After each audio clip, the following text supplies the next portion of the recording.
The normal. You do not have a drinking problem. That is what makes this story interesting. You have a job. You have friends. You exercise sometimes, and you eat reasonably well, and you are functional in all the ways that the world uses to measure whether someone is okay. You drink on Fridays, sometimes Thursdays, occasionally on a Wednesday if someone suggests it and the day has been the kind of day where the suggestion lands easily. You drink at birthdays and barbecues and work events and on holiday, and when you are celebrating and when you are unwinding, and when there is a sports game on, and when it is summer and when it is winter, and when it is the kind of evening where you sit outside and the light is right, and a cold drink feels like it belongs there. You drink the way most people drink, socially, functionally, without drama. You have rituals around it, not alcoholic rituals, human rituals. The bottle of wine that comes out when a close friend visits, the beer that is part of the football routine, the gin and tonic on a Friday that marks the border between the working week and the weekend in a way that nothing else quite does. These are not dependencies. These are textures of a normal adult life, and you would resist strongly anyone who suggested otherwise. And you would be correct to resist them. You do not wake up needing it. You do not drink alone in the dark.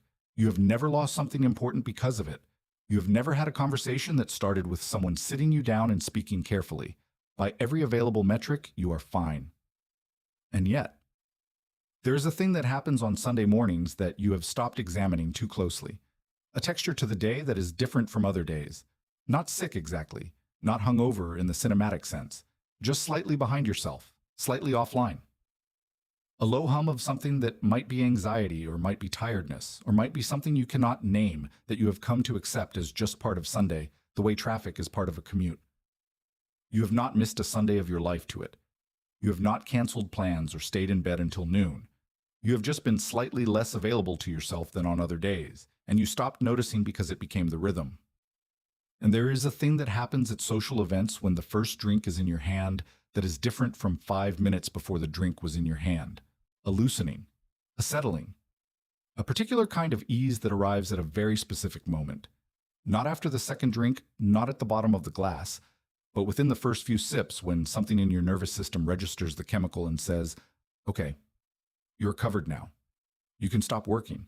You stop tracking how you are coming across.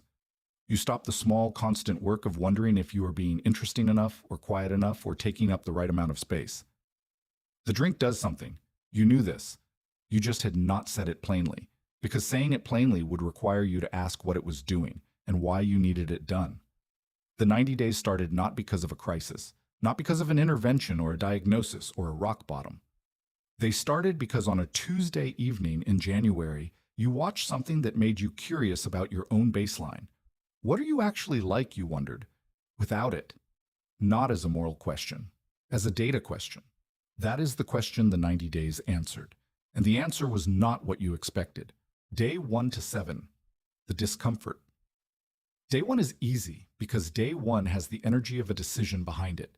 You drink sparkling water at dinner with friends, and you tell 2 of them what you're doing, and one says that is cool, and the other says how long, and when you say 90 days, they give you a look that is not quite supportive and not quite skeptical, but somewhere in between, like they are not sure whether to be impressed or concerned. You feel quietly good about the decision in the way the first day of anything feels quietly good. The decision itself is energizing. You are not yet in the part where you have to sustain it. Day 2 is when you start to notice the absence, not physically, not dramatically. Just a small, persistent awareness that something that was usually available is not available. It is the feeling of reaching for your phone and remembering you left it in another room. The hand knows the motion. The thing is not there.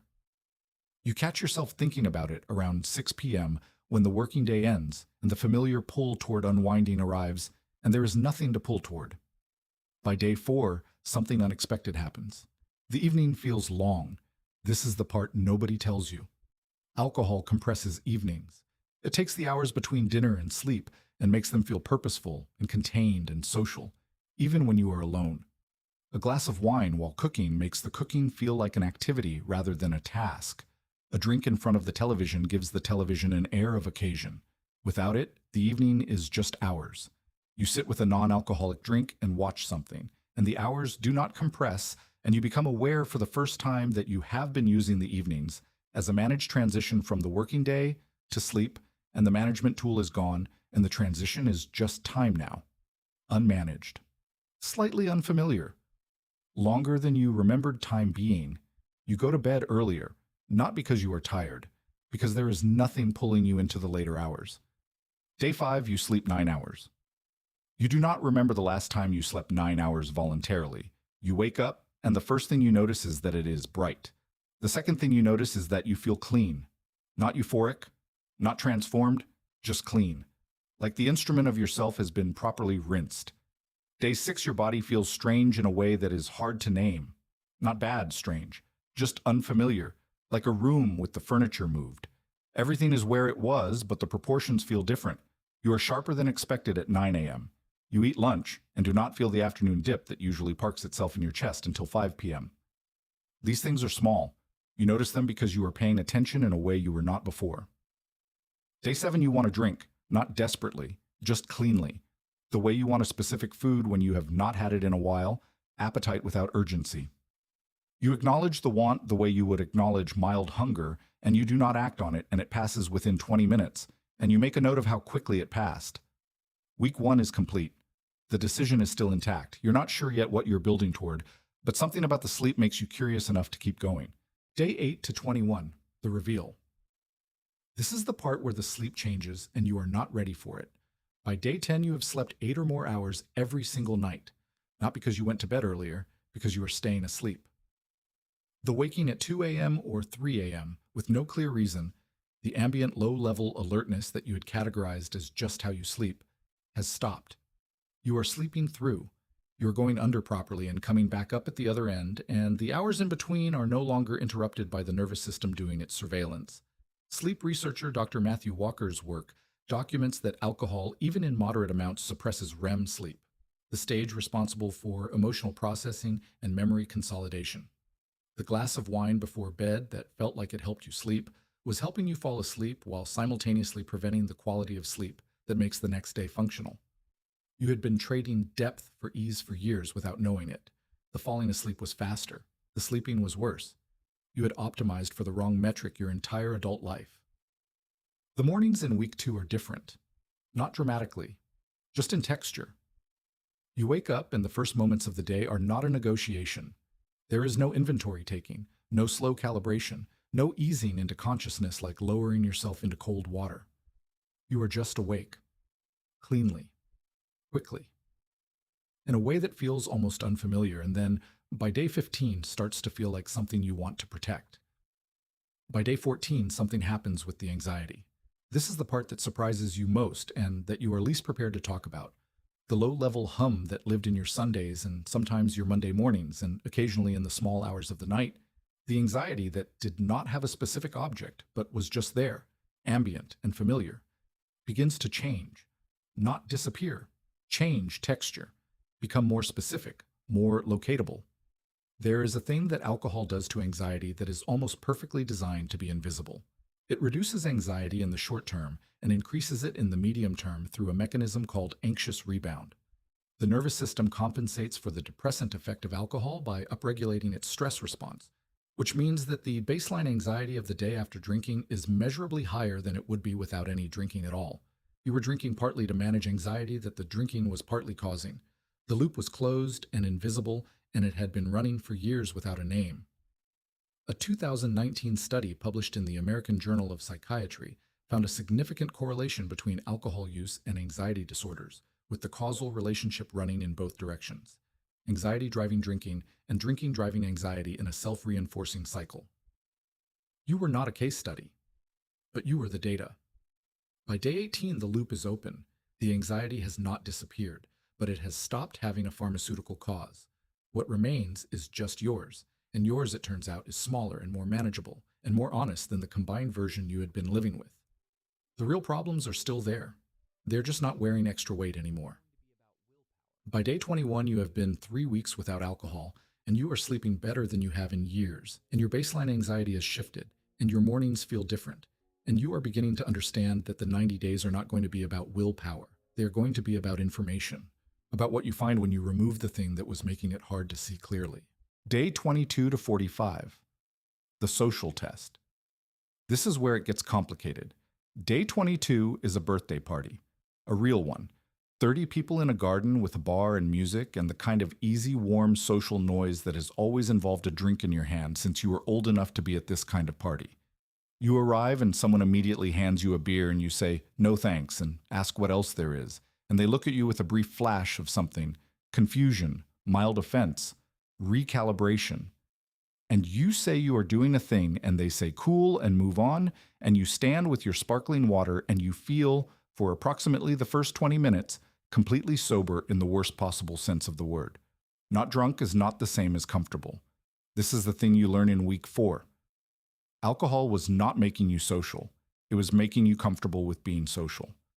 The conversation, the ease, the willingness to approach strangers and make the small talk and laugh at the right moments and not track the space between your words. You thought that was you. Some of it was you. Some of it was chemistry. You're having to locate the line for the first time, and the location process is uncomfortable in the specific way that anything true and new is uncomfortable. Around minute 30, something shifts. The conversations are still happening. The party is still warm and lit and human, and you are still present in it.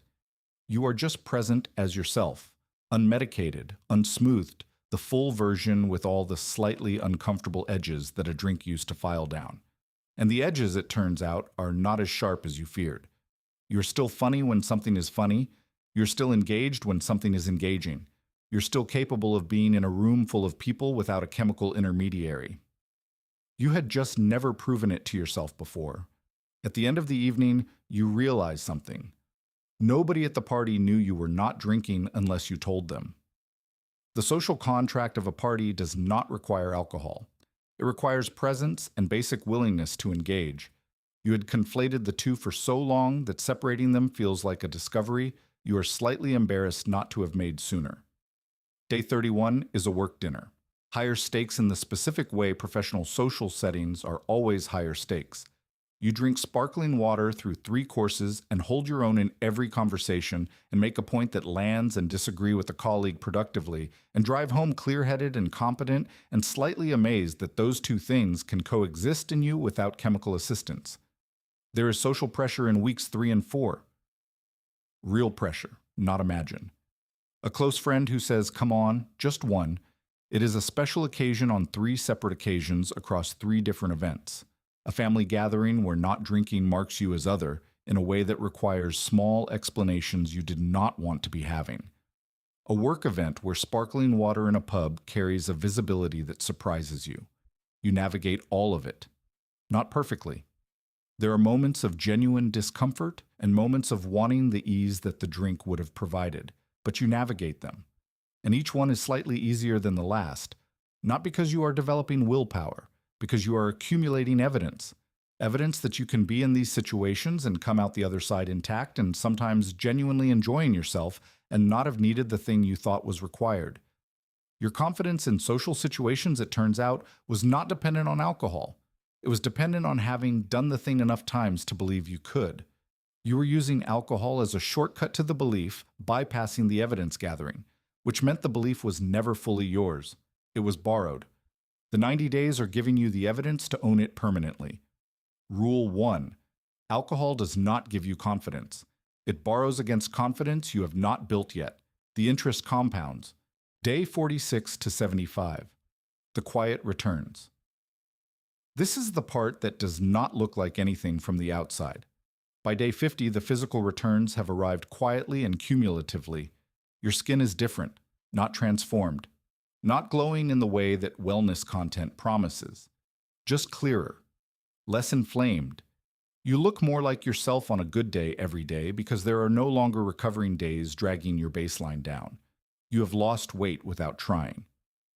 3 to 4 kilograms.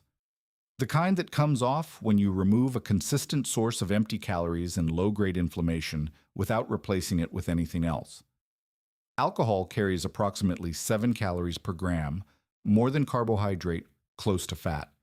And it was arriving in your body several times a week in amounts you were not tracking because you do not count drinks the way you count food. The weight arrived slowly and left the same way, and you had attributed its presence to other things for years. Your resting heart rate has dropped. Not to athletic territory, just to the lower end of your normal range. The cardiovascular system doing measurably less maintenance work because there is measurably less to maintain. The return that surprises you most is not physical, it is money. By day 60, you do the calculation. Conservative estimate: 2 to 3 drinks per social occasion, 4 to 5 social occasions per week, including drinks with dinner and rounds that get bought, and bottles of wine that are the expected contribution to someone else's evening. The total across 90 days sits somewhere between 600 and 900 pounds, depending on how conservative your estimate is. Not extravagant money in any single transaction. The kind that leaves your account in amounts too small to register individually and too large to justify when you see them totaled honestly for the first time. You do not become someone who stops spending money on things they enjoy. You become someone who knows what they are spending and what they are getting in return. Day 67. Something changes in your work output in a way you can measure, but not fully explain to anyone else. The quality of your thinking in the morning hours is cleaner, faster at arriving at the useful idea rather than circling it through fog. Research from the British Medical Journal tracking cognitive function across alcohol consumption levels found that even moderate drinkers showed measurable improvements in working memory, processing speed, and executive function after sustained abstinence. You are not in a study, but you feel the data in the quality of your 9 a.m. thinking and in the decisions that now arrive without the deliberation they used to require. Your mornings have become the most protected part of your day. The first 90 minutes, when the nervous system is clean and the mind has not yet been pulled into the demands of the world, are where your best work now happens. You'd been consistently arriving at those 2 hours already slightly compromised by the previous evening. Not dramatically, just slightly, a fraction of a degree off. Enough that the quality of the instrument was audible if you had been listening carefully. You're now listening carefully because you know what the difference sounds like. By day 75, you have not actively thought about drinking in nearly 2 weeks. Not because you are opposed to it, not because you have adopted a position, just because it is not in the architecture of your days and the days are working well and you are not looking for what you are not missing. Day 76 to 90. The truth. Here is what the 90 days actually revealed. You were not drinking because you liked the taste. Some of the tastes were good, but you can buy quality non-alcoholic alternatives now, and the taste is available without the pull, and the pull was never really about the taste. You were not drinking because of social pressure. The birthday party in week 3 proved that. Nobody monitored your glass. Nobody cared what was in it. The pressure you felt was internal, and you had been attributing it to the room for years because that was easier than attributing it to yourself. You were drinking because it solved something. Specifically, it solved the low-level discomfort of being fully present in your own nervous system in social situations. The gap between how you feel on the inside and how you want to appear on the outside. The hum of self-consciousness that exists when you are unmedicated and unsmoothed and entirely yourself. Alcohol closed that gap temporarily and reliably, and the cost arrived in currencies you were not tracking. Sleep architecture, morning quality, baseline anxiety, emotional processing, the depth of your own presence in your own life. Day 83. You have a conversation with a close friend at a dinner where everyone around you is drinking and you are on sparkling water and the conversation is the best you have had in months, real and direct. Nothing managed between you and the exchange. You say things you mean, and your friend says things they mean, and afterward you sit with the quality of it in a way that you do not usually sit with conversations. You drive home, and you think about the version of that conversation that would have happened 4 months ago. It would have been warm. It would have been easy.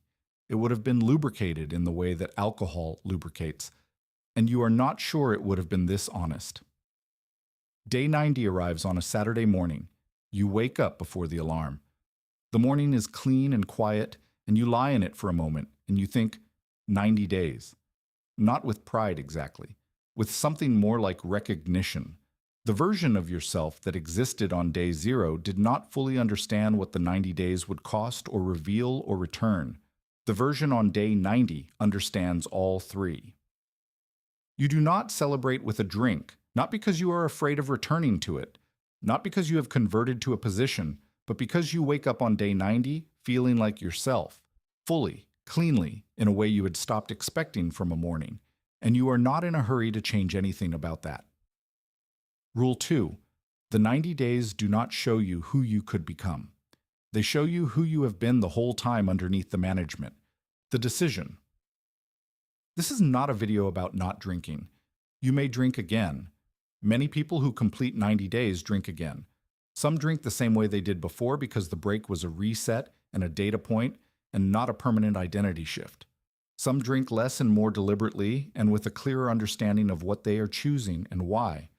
Some discover through the absence that the presence was costing more than they were willing to keep paying, and they make a quiet, permanent decision from that position. None of these outcomes is the correct one. The correct outcome is the informed one. What the 90 days give you is not sobriety as an identity. They give you your own baseline as a reference point. The ability to know the difference between who you are with it and who you are without it. Most people never develop that reference point. They begin drinking in their late teens, and the drinking grows alongside the social world, and they never have a long enough gap to know what the gap reveals. They are running their own life experiment without a control condition. You now have the control condition. Research from the journal Alcohol and Alcoholism found that participants who completed 30 or more consecutive days of abstinence reported lasting changes in their relationship with alcohol even after returning to drinking. They drank less. They drank more deliberately. They reported significantly higher awareness of the effect alcohol had on their mood, sleep, and energy levels. The abstinence changed not just the behavior, but the relationship to the behavior. The gap gave them something the drinking could never give them: the knowledge of the difference. The 90 days do not require you to become someone who does not drink. They require you to become someone who knows why they do. And that person, the one who knows why, makes a fundamentally different choice than the one who never stopped to ask. You are not the person who never stopped to ask anymore. You already have the information. You know what the sleep looks like and what the mornings feel like and what the social situations actually cost and what they actually return. You know what the anxiety looks like when it is not being chemically managed, and you know what your own baseline sounds like when the noise is removed. You have the data now. What you do with it is entirely yours. The baseline is still there. The version of yourself that exists without the management is still there. The mornings are still there. The only question left is whether you are curious enough about your own life to go and find out what they feel like.